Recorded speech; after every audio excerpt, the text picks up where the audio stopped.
Mission to the Moon Podcast brought to you by สีจันสกินเอเซนเชียลคอมแพคพาวเดอร์แป้งแนบเนื้อบางเบาเป็นธรรมชาติเนียนกริบแนบสนิทผิว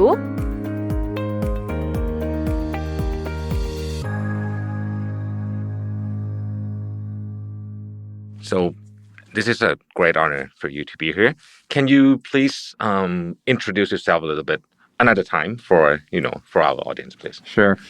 So I'm George Hartel. I'm currently the Chief Commercial Officer at GQ, which is part of the Supara group of brands. I've been in Thailand now about 5 years and have been working about the last 2 years working on transformation with GQ and digital marketing and e-commerce to help bring GQ to sort of the forefront in the space. Prior to that, I spent about 17 years in consumer packaged goods, running businesses globally for Newell brands and working with different brands, launching them in the US and China and India, Southeast Asia. And really fell in love with Thailand. My wife's from Boston. We've got 2 kids here in Bangkok, and we love Thailand. So we've made Thailand home, and I've spent the most recent time here working, just helping work at GQ and building out a really powerful new brand for the market.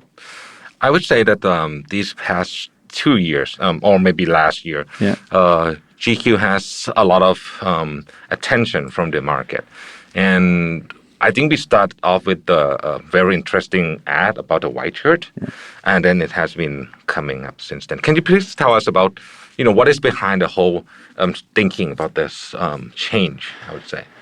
Yeah, so I mean, to get to the white shirt, we have to kind of go back to even before that, right? So the company has the 60-year history. It's third generational Thai business.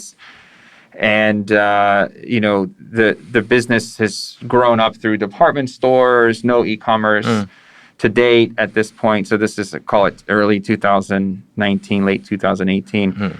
And recognizing the sort of shift in the market, right? There's this seismic shift to mobile and online purchases. It's still early, still getting people starting to figure it out here. But more importantly, the market we see is extremely crowded with fast fashion brands and brands that are constantly changing. And in our mind, for an e-commerce business, you don't want a long tail business. Given some of the background between the management team, we really wanted to look at doing a business that could create really great products that could last like a generation rather than last a season. Okay. And so when we started to look around, we said, okay, in our core area of what we can do, what is it that people all have and need that's like high consumption item, almost like an FMCG product that we all have to have one and is a repeatable product, but needs some solving. And as we looked around, we said, well, almost every guy has a white shirt.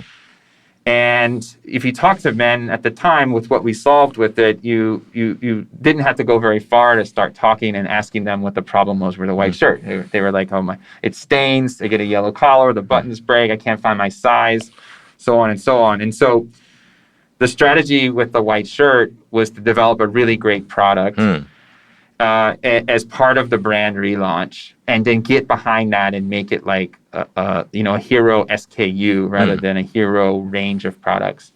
And we did that. So we looked at GQ White, and the key with GQ White was that we always sort of believe in this, is like we talk about like innovating at every touch point. So the product is great, the packaging is great, the online marketing, the website, the visual merchandising, everything is like every single touch point along the way. We had to like reinvent for the white shirt. And it's really, I think every apparel company has to have some thought of this. Like, this is a white shirt, the most basic item, in everybody's closet. But somehow, GQ did really drove that up. What is do you think it's a key to success? I mean, there's probably a lot of stuff, but what do you think is a very important element? So it's a good question. I think for us the key is being comfortable with doing things that are out of the ordinary.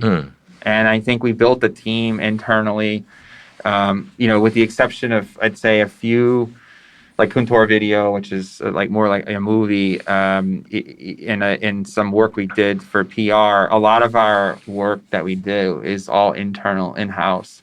So we've built up this capability to go really fast and challenge the teams to create material and content that really engages the user. And then we test it online. So it's all, getting ads out, making sure the messaging's right, why it's performing. And, I think what I see a lot is the transformation that we made started with us recognizing that we had a problem to start with. And I think that for a lot of companies that I talk to and I go to seminars and speak, and then they ask, how did GQ do what's been done here in these first chapters? And a lot of it was in the beginning just recognizing the market dynamics that were happening and that we did have some problems that we had to fix. And to fix them wasn't a solution of just do what everybody else is doing. We think about like, okay, what do we do to be different? And every step along the way in our product development process and the marketing development is constantly asking that question. Are we really doing something unique and different? And is it a wow for consumers? And if it is, then we've done our job and the rest will kind of play out in the market as it goes out. But that's really the difference in how we go about developing the product and the marketing to support it. And you have done a great job. I mean, it's a phenomenal in the market, and for a Thai brand in a very crowded, foreign heavyweight brand. I mean, it's like a very inspiring story.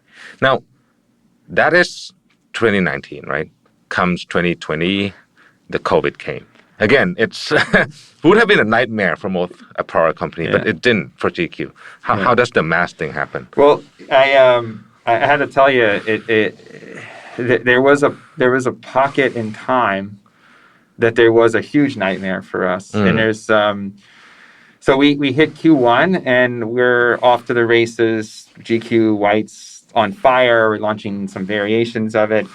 And we were in the middle of launching our second hero product. And some people never even really got to see it very much. We had this color changing technology and we were going to change Songkran forever.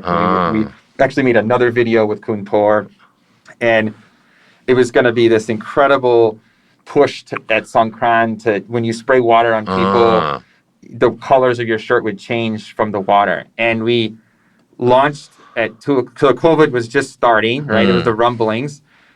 2 p.m. March 6th, we launched our press release, the video releases, and at 5 p.m. Konkan canceled Songkran.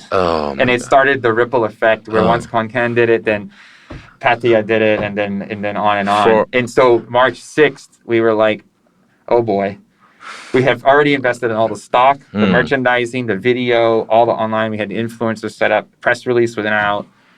And Songkran was essentially canceled. For the first time in history. First time in history, right? What are the chances that we launch what we think is going to be the most revolutionary, shirt color changing technology for Songkran, and then of course, boom. So we were sitting around trying to figure out what we were going to do. Then of course, Central and the mall, everyone's calling saying, hey, we're going to have to close on the 16th of March. So we said, okay, well, this is going to be a problem. For us in a big way because we're still heavily reliant on the offline business, right? I think at that point we'd shifted maybe, 10% of our business to e-commerce. So we said, okay, what are we going to do? And we could see the start of masks being like something people needed. And the original brief we had was like, okay, if we're going to get into masks, go back to the strategy. Like, how do we make a mask that people will love and solves a problem for consumers? And from a branding standpoint, we were looking at going, okay, how do we get people to know more about GQ White, the technology, the liquid repellent, all the things that we loved about the shirt? We said, well, what if we use the fabric from the shirt to make the outer layer of the mask? And so that's what we did. But we insisted on we weren't just going to make a mask with 2 loops. Like we had to innovate. So in a 10-day period between the cancellations of the stores and on March 23rd, we managed to design, develop, build the content, and launch GQ White Mask. And we did that built on the same thought process that we had for the shirt, right? We went out, we talked to people, what are you having problems with? I take it off and it falls down, it's in my pocket, I can't keep track of it. So then we built the 2-in-1 lanyard, right? People are like, my ears hurt, I can't adjust it, doesn't fit right. It's opened on the side, it's not 3D. Women were telling us, hey, when I wear the mask, and men too, they were like, I'm getting pimples. Like, is there anything you can do about the bacteria? I can smell my breath inside of it. Like, all these real insights, like problems that we heard very early on with masks. So we tried to solve all those in a 10-day period, and we got pretty close. And so we launched March 23rd and crashed the website 5 times in one day. We got 100,000 orders the first day. And we were like, wow, this is like not like something we do to build up the brand. It was like legitimately going to be a business. So next day we turned it on. We sold, call it 75,000 more, crashed the website 3 more times, said we need more support on the website. And we got it figured out. Our IT team did an amazing job getting it straight. And over the course of the first week, we sold 1 million units of GQ White. Wow. Retailers were calling. Everybody wanted it. And on top of it, the retailers were calling too because they needed to have it in some cases because their store was a non-essential item and they were going to have to close. So they needed masks to stay open too. I see. So that worked out. And then from then, it's just been, we launched the black one and the kids version and so on. And it's just been a wild ride. Now we have 22,000 points of distribution for the mask, and still continues to be, a great selling product for us. And we continue to innovate. So we started partnering with different folks along the way as well. It's good. Again, masks is something that I think a lot of people are thinking about doing it, especially if you have a plant or a factory to do that. Yeah. Why is GQ, as I would say, the only brand that really hit this off the market? Why do I think that happens? So I think, just like the shirt, right? I think we didn't settle for just making a mask. I think a lot of, people were just trying to make masks, and we could have cut a square and put 2 elastic bands on it and probably sold a lot of masks as well. But we didn't. And I think what we made a premium product and we sold it with features that people needed. And I think that built a level of trust with the consumer that they appreciated the design and the innovation. And, inherently in itself, it's a product that you are putting on to stay healthy. Right. So it's not an area you really want to skimp on. We sort of debated, what do we charge for it, things like that. We wanted to make it reasonable for folks. So we just marked it up, enough for us to sort of sell. And it was that belief that we had that the product was right. Since then, it's created the standard for almost every other mask in the market, which we look back at, and, the single loop design, everyone else has for us, it's humbling to see how many folks have, been able to utilize that design we introduced into the market. And, that along the way, we never stopped listening. So we launched white, and when we were selling 100,000 whites, everyone was asking for black. You can just social listen and see people commenting, I want black. And then we did black, and they were like, can I have one for my kids? So we did kids. And then they said, can I have one for my mother? And we did Mother's Day. And it was just like this flow. And my kids wanted to be cuter. So then we started doing iron-on stickers and stamps. We just listened to what people were asking for and delivered on that. And then, we coupled it with good marketing, right? The content was good. When we launched, we were instructing people, you had to wash it for 30 times, but no one has really ever washed masks ever in history, right? You just buy disposable. Someone's sick, you buy disposable, or you just throw out your your PM 2.5 mask at the end of the season. And so we were educating people with videos on how to wash your mask and how to, help save the environment by not using disposable and things like. So we did all these videos on how to explain to consumers and build like brand loyalty around the GQ mask, and it paid off for us, and it continues, now.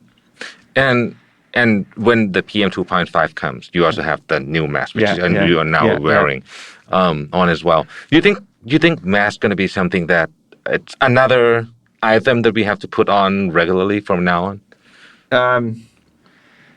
As much as it would be good for our business, I hope not. I hope that mask wearing goes away. Like I sort of say we live in the land of smiles, but I haven't seen a lot of smiles in a long time. That is right. Right. I miss that about Thailand. That you can't see me, but people who know me well know that I have a big smile. And I hope that it will eventually go away. I do think that for 2021, with the current situation and the vaccine rollout timing globally, that mask wearing will be here for most of the year. Unfortunately, I think kids, because there is no vaccine yet approved for under 16, the kids will have to wear them to go to school for the foreseeable future. And I think that unless we get the 2.5 PM 2.5 issue under control at some point, they will have seasonal wearing of masks as well. So we kind of look at it as a, likely some partial ongoing business in at least in the near term. But I really hope that we don't have to wear a mask anymore. We can do the next interview without masks on in the room together. I have a request. If you can do a mask for sports as well, that would be. I think a lot of people are talking about that. Yes. Yeah. Because I have this trouble wearing masks. I mean, everybody has a trouble wearing masks and go running at Sun Lum. Yeah. And that is a huge pain. I mean, it's very tight. Yeah, it is. It's very difficult to run in one. Yeah. And there's a lot of, that's a good idea. So maybe we can look at doing something like that. And I think PM 2.5 will be back, in the foreseeable future for every year. When the weather starts to get a little bit colder or nicer in Bangkok, and then you cannot go out. I know. I would love going to run in this weather in the mornings, but I can't do it right now because it's tough to run with the air quality the way it is. Back a little bit to right in the middle of COVID situation around April and beyond. How do you structure your new e-commerce platform? Yeah, so we really ramped up our own brand.com page a lot. I mentioned the early part of it when the transactions were coming so fast. The 2C2P and everything. No, we couldn't keep up. The server, everything was like sort of getting too much overload with the demand. But what we did also is we got stronger and stronger with having the whole team really focus on a singular activity. So before, we were doing all of our stores in the department store. We had just launched the BTS stores, which was a new concept to have a store at the BTS so people could come try on the white shirt on the way to work. And so we had a lot of attention around all of these other areas. And when we did the mask, it was singular. So we were focused. And we saw that really help improve our strength on our own website. And of course, Lazada and Shopee, they're getting tons of traffic. And so we were able to successfully scale with those and bring in more customers. And so the mask, in a way, it expanded our customer base so much, right? So if you think before the mask, we were, a men's brand. We were just transforming it, starting to bring in like a younger generation, first jobbers, like, 25 to 34-year-olds to buy the brand, which was all new customers because GQ had historically been like the striped polo that your dad or your grandfather would wear. Right? And so when we did the mask, it opened up a whole nother world, right? Women wearing GQ, moms taking GQ and putting it on their kids to protect them, right? So I spend my life like building brands and building brand loyalty and getting moms and dads and anyone to love a brand. There's no greater way to get someone to love your brand than to have a mom put the mask to protect her child, right? Right. Like you're the protector. And so it's like this really great feeling for the team to see so many people when we walk around the market, you could get on the BTS, the MRT, go to the mall, and see so many people wearing GQ. But for us, it's really helped broaden the customer base. So then when we launched the T-shirt with the liquid repellent with 7-Eleven, we intentionally launched some of the colors to be a bit more feminine too, so that it can appeal to a broader audience. And we see that play out in terms of the size ratios. And so it really widened the audience for the sort of masses for GQ, which was really good for the business. And the polo shirt is also awesome. I mean, I really have a trouble finding good polo shirt these days, but your product is awesome. I mean, and so the lesson from this, I mean, all the listeners and the viewers at home would take, I mean, make a great product first, right? This is like number one. I mean, really great product, not just another product. Yeah. It has to be awesome product. Now, in a marketing standpoint, you have been working in this kind of marketing world for almost 20 years, right? So 20 years, right? Yeah. So what has changed 5 years back? I mean, there's a lot of things changed, but I have been working in marketing as well. And I think I would say that 5 years ago, and starting from 5 years, the marketing has changed, like completely changed. Yeah. Right? So in your opinion, what has changed? And how do you think looking forward 5 years from now, what will change more? Yeah, so I think it's a good question. The things that have changed, I think, are obvious to a lot of, people when they look in the market, but they're kind of at a higher level, right? Of course, there's digitalization, mobile marketing, Facebook plays a role, Twitter. But I think I always sort of think about it in two buckets. One is like the things that have changed and the things that haven't. And I think that to answer your first question, all of the consumption, majority of the consumption of media has changed. So TV has become Netflix and watching it on YouTube and whatever other video consumption that's happening 9 hours a day for most average Thai consumption, which is an incredible stat. And you look at print ads have become digital ads, and billboards used to be static, and now they're LEDs and telling stories when you're stuck in traffic. So everything has evolved and changed, and the way we sort of grew up in marketing has evolved. What hasn't changed is great storytelling. Right. Content is still king. Even if you talk to the best marketing people online, the first thing they'll say is the content, and you need great content. That's all they ever say. That was always the case. You always had to have a super engaging advertisement, a funny ad, a sad ad. Like you needed that anyway to get people to talk about it word of mouth versus like sharing it in a chat. And I think having great content, being able to manage the marketing funnel, those things haven't changed. So what I find now when I look at great marketers today, they're able to sort of bridge those two worlds, right? They still have the ability to be commercially savvy, really have a pulse on the consumer, understand like what is it that drives behavior and consumption, and they're able to apply it in the current platforms that matter. And I think you look at Facebook now, a lot of the best ads are not like the most beautiful ads, right? There are some, but a lot of them are very raw and very UGC feel. And it's like, a dad or a mom at home talking about their experience with a product. And some of those get like those people are able to connect with those as much as anything else. So I think that's one. The other one is, before it was, Nielsen ratings and, you were looking at different data to decide if this ad worked. And a lot of times it was very qualitative. It was like if you felt good, then it was good. Yes, that is true.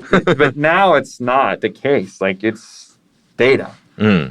How many people engaged with your ad? How many clicks did you get? How many conversions did you get from your ads? And it's very, very data driven and it's real. So it actually puts the pressure back on the content development and storytellers to develop content that people love. And the strategy of the marketing, the strategy of the execution of the media really matters still. That's always been there. Right. And it's just the platforms you use to deliver the message is different, and you got to adapt the messaging accordingly to those. So now you're able to measure your ad performance, really measure it. Really right? measure it. Yeah. In the past, we use our gut feeling a lot. You're like, my friend told me he saw the ad. It's really good. And you're like, yeah, I love it too. Thanks for sharing it, you know? And maybe we do a research 6 months or a year afterwards. Sure. Right? Yeah, I mean, you would do brand studies before to measure like if the ad was going to be effective, and then you assume it would be, and you had to place it to the right target audiences and match up. Oh, this magazine's for women, so let me be in it. Or this particular let's sponsor sports because men watch sports. It's like now you can get very granular and say, look, who are the people that who are the people that follow your page, and who are the people that follow another influencer or another publication, and then you can really look at it and understand if they're the audience you want to go after, and that's eye-opening as you start to look at the marketing. I always say too, there's always some watch outs. A lot of people say, well, this person's super engaging. He's a sort of male model, and he would be a great influencer to do GQ. And then you look at the stats, and his following is like 93% women. And it doesn't add up. So it isn't really the target for the GQ white shirt or suit. It's not. So it's how you like really get into it and see what's going on. Measuring really the back end really matters. I guess if that to sort of conclude that. That puts a lot of pressure on the marketing team, right? Yeah. Everything can be measured now. Yeah. How about looking forward? Yeah. 3-5 years from now. 3-5 years from now, what do you think will happen in marketing world? So I think that couple things. There will be continued challenges for agencies to evolve, right? So I think that big brands will start to try to figure out like how they evolve their model and their sort of requirements to sort of shift. I think smaller brands, like we've seen in other markets, will start to continue to grow and have grassroots campaigns and find their own little like niche in the market that works, and they build up their brand, organically that way. I think that I have no idea how the technology will evolve for the consumption of media. I think the big guys are going to be around. They have so much cash they can survive for 50 more years at this point, right? The Googles and Apple and Facebooks of the world will be around. In what way and how that comes about, or what's the next great tech, whether it's TikTok or the next one, it won't really matter. But I think the fundamentals I talked about will still always matter. I don't see a path, at least maybe not in my generation, that those fundamentals go away. And so it's just about how you apply those to sort of business understanding and execution. But the core doesn't go away. Building great product that people want and having a great message to get it out there is kind of been the way it's always been. Maybe the channel of selling maybe change a little bit, right? There's a lot of brand these days that's doing direct to consumer. It's like a huge trend. I think COVID kind of accelerated that. GQ as well. Yeah. In terms of e-commerce, I think that's kind of your expertise as well. What do you see e-commerce in? How do you see e-commerce in Thailand evolve? I mean, we have been lagged the world for a couple of years back, but right now, do you think we will catch up with the other countries? So I think it's there. I think that the tipping point for e-commerce in Thailand kind of was forced with the first round of the lockdown.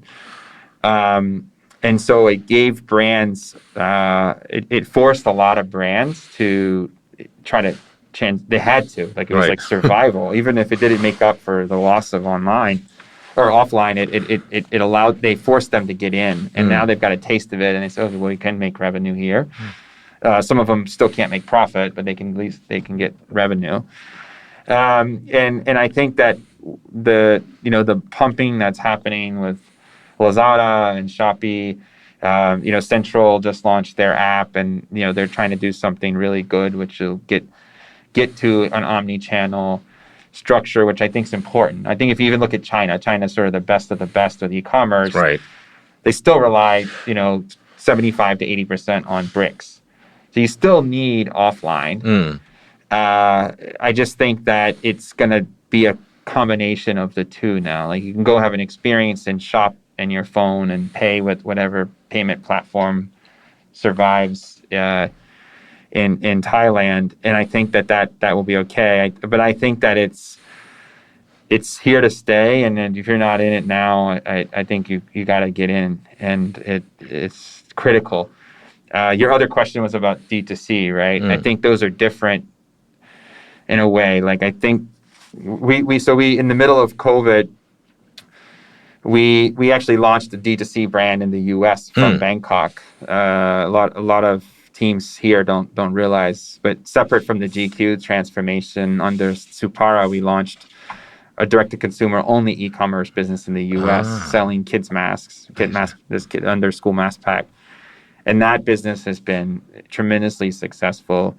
During the course of COVID, we kept thousands of sewers employed in Thailand to sew masks for the U.S. who really needed it. So for me, it was like close to home. Like it was getting masks to people in the U.S. because of the outbreak was really important. We were able to do it here in Thailand, which was really wonderful. Internally, we built this capability to do direct-to-consumer in the U.S. So it opens up a lot of new opportunities for us in the future to manage the Thailand business and the overseas business. But the D2C is super exciting. The learnings from that have helped us even on the GQ business domestically. But it's hard. It's really not easy. I mean, it sounds great. When you see tech sauce and you see the press releases come through, it looks really, in a way, it's like, oh, they launched a brand and they scaled it and now it's selling millions. That doesn't just happen. Like it's really, really hard to do. And can be requires like really, really nimble thinking and taking risks along the way. And so we've built that culture internally, which is good. Win drives that from the top, and the teams believe it, and so it really kind of helps the organization like really. Live in those two worlds. So we live in a retail world, a department store world, an e-commerce, and an international direct-to-consumer world, like every day. Wow. That sounds like a very... I mean, there's a lot of change these 2 years at GQ, right? Yeah. I mean, it's huge change. Can I ask... I'm not sure you can answer this or not, but how many masks have you sold since the beginning of these? It's more than 10 million. Wow. Yeah. Wow. So we've done pretty well with it, and it continues now. So it's really been a huge driver for the business. Some of that's been the domestic, some of it's been the overseas business, but it's been a huge success for the company. This is a huge business. Yeah. I mean, it is, and then we're also not naive. Like it will sunset, right? We said, hey, look, mask may be around for a while. So we grew and we've been able to do it, but we haven't, what we've tried to focus on is customer acquisition and building the capabilities for the next thing rather than building a company to support a mask business that will sunset and it may sunset faster than we can manage to. So I think that's the key this year is, last year was good Q2, but you have to comp it this year. Right. So we have to find other things to sell and do, but we think we've got the pipeline set up for this year pretty good too. So in the future, we're gonna see more GQ product coming out, which same philosophy. Same philosophy. On the white shirt. Same. Yeah. And I would say that this is like one of the most admirable case for marketing, and it will be taught for many years onward. Last question. Yeah. Can you give the viewer and the listeners at home a lot of people right now very stressed with the situation, with the people who do business, the business is very bad. People who are working, they have this insecurity inside. Can you give us something for cheering up for 2021? Sure. Yeah. I think, for one of the things I think that's important right now is to utilize the time to look inward, right? It's like everything that we talked about this entire podcast has been about evolving and adapting and changing. And I think that right now, as you're approaching your business, you're approaching your life, maybe you've had a rough go during the last year, it's a really good time to reflect and think about what is it that you can change for, the future. I saw a stat, I think recently, that the sort of most successful e-commerce and big company stars the average age is around 44. So there's people I talk to in their 20s and 30s, and they're still trying to figure it out. Even their early 40s, they're still trying to figure it out. And according to that stat, we all still have a lot of time left to do it. And so I think it's really important right now to take the time and, figure out what it is that you can change. You learn something new, like learn more about online marketing, learn more about, transforming a business in your brand. Sometimes the decisions to change are really hard. They're hard on businesses, they're hard on management, hard on families. And I think that those things, you have to take this moment to reinvent yourself and re-educate yourself to get ready for like the next chapter. But I'm really quite optimistic about Thailand, despite the travel industry, taking it really hard right now. I think that the e-commerce ecosystem, the creativity that lives in Thailand is really the best in the region. I mean that. And so I think those fundamentals can really help propel Thailand into sort of domestically and internationally. Wow. I think we have learned a lot today. Thank you so much. And good luck to GQ. Yeah. And I hope this year will be very exciting like last year. Thanks so much for having me on. Thank you. Appreciate it. Thank you for coming. Thank you. ขอบคุณครับ สวัสดีครับ วันนี้ผมได้มีโอกาสมาพูดคุยกับคุณจอร์จแอนดรูว์ฮาร์เทลนะครับประธานเจ้าหน้าที่บริหารฝ่ายขายและการตลาดของ GQ ถึงรูปแบบวิธีคิดการสร้างแบรนด์ให้เป็นที่รู้จักและวันนี้เราจะมาถามว่าทำไม GQ ถึงสามารถสร้างชื่อเสียงของแบรนด์ให้เป็นที่รู้จักได้อย่างมากเลยนะครับในช่วงที่ผ่านมาจากที่ผมได้คุยกับคุณจอร์จเนี่ยนะครับเมื่อสักครู่เนี่ยผมขอสรุปให้ฟังคร่าวๆนะครับว่าคุณจอร์จ ฮาร์เทลเนี่ยทำงานที่ GQ ได้2 ปีแล้วนะครับหน้าที่ของเขาก็คือว่าพัฒนาการทำการตลาดในรูปแบบดิจิทัลนะครับคุณจอร์จได้พูดถึงแนวคิดถึงการทำการตลาดไปว่าบริษัทอื่นส่วนใหญ่ในตอนนี้เนี่ยนะฮะจะทำพวก fast fashion จะเยอะนะครับแต่ว่าทีมของคุณจอร์จเนี่ยมองว่าธุรกิจต้องสร้างสินค้าที่จะอยู่เป็นเรียกว่านานๆนะครับไม่ใช่อยู่แค่ซีซั่นเดียวอยู่กันแบบส่งผ่านข้ามเจเนอเรชันกันเลยเนี่ยนะครับก็เลยมาคิดกันว่าพอจะมีวิธีไหนที่จะสร้างผลิตภัณฑ์ที่ทุกคนต้องมีและต้องการได้นะครับสินค้านั้นต้องสามารถนำมาใช้ซ้ำได้และมันก็มีความจำเป็นที่มันจะต้องเป็นของที่อาจจะยังมีของที่ยังไม่สามารถตอบโจทย์ลูกค้าได้ 100% นะครับยกตัวอย่างเช่นเขาก็นึกกันถึงว่าโอเคอยู่ในวงการแฟชั่นวงการเสื้อผ้าเนี่ยเสื้อยืดขาวเสื้อเชิ้ตขาวเนี่ยเสื้อเชิ้ตขาวก็ทุกคนส่วนใหญ่ก็จะมีเสื้อเชิ้ตขาวนะครับติดตู้ไว้เพราะว่ามันก็เป็นของที่ใช้ง่ายแล้วก็มีโอกาสให้ใช้บ่อยๆแต่ว่ามันก็จะมีปัญหาอยู่นะครับเช่นเลอะง่ายปกเป็นสีเหลืองกระดุมพังไม่มีไซส์บางไปหนาไปอะไรอย่างเงี้ยต่างๆนานายับง่ายนะครับเขาก็เลยไปคิดกันว่าจะพัฒนาไอ้ white shirt หรือว่าเสื้อเชิ้ตขาวเนี่ยให้เป็นสินค้าหลักและเป็นการสร้างนวัตกรรม ได้ยังไงนะครับเพราะว่าการทำการตลาดเนี่ยมันแคมเปญหวือหวาแค่ไหนแต่ถ้าเกิดว่า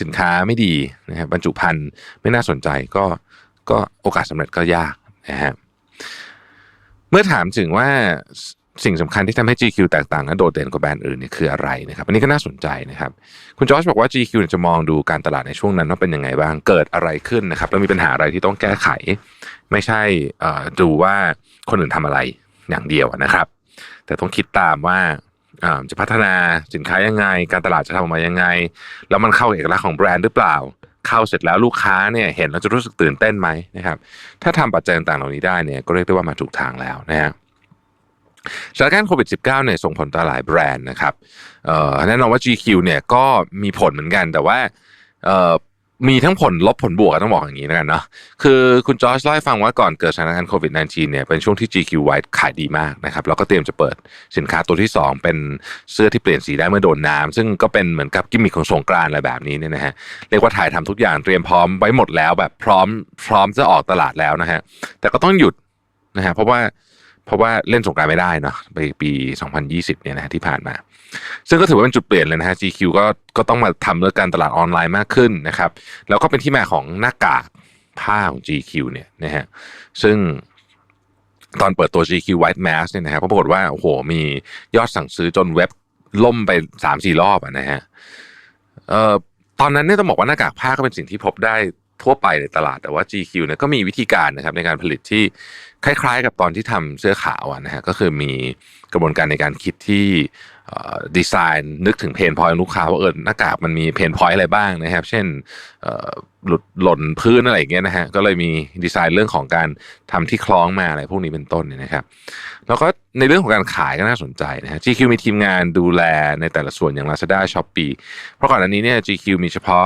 หน้าห้างที่เป็นร้านเท่านั้นนะฮะก็ต้องขยายนะครับแล้วตอนนี้ก็มีเยอะแยะเลยเช่นไปเปิด BTS นะครับอะไรอย่างนี้เป็นต้นตอนนี้ก็ลูกค้าก็ใหญ่ขึ้นนะฮะนอกจากจะเป็นแค่สมัยก่อนเน้นผู้ชายใช่ไหมตอนนี้ก็กลุ่มลูกค้าก็จะมีกว้างขึ้นเยอะเลยเพราะว่าไม่ว่าจะเป็นเด็กหรือว่าผู้หญิงเนี่ยก็ซื้อหน้ากาก GQ ใส่เช่นกันนะครับคุณจอร์จพูดถึงการตลาดที่เปลี่ยนแปลงในช่วง5 ปีที่ผ่านมาว่ามันเปลี่ยนเข้าสู่โลกดิจิทัลมากขึ้นนะครับพฤติกรรมการเสพสื่อเปลี่ยนไปเยอะมากนะครับแล้วก็สิ่งที่เป็น key success factor ในการทำการตลาดของประเทศไทยก็คือคอนเทนต์ต้องดีนะครับคุณจอร์จมองว่าเรื่องของการขายสินค้าเราเห็นว่าช่วงที่ปิดเมืองช่วงโควิดเนี่ยทำให้การขายสินค้าออนไลน์เนี่ยมันเพิ่มขึ้นแล้วก็น่าจะอยู่ไปอีกไปเรื่อยๆนะครับเพราะพฤติกรรมมันเปลี่ยนแล้วนะฮะมันก็ทำให้เห็นว่าการขายสินค้าออนไลน์เนี่ยก็จะโตแต่ในขณะเดียวกันเนี่ยหน้าร้านก็ยังคงมีความสำคัญอยู่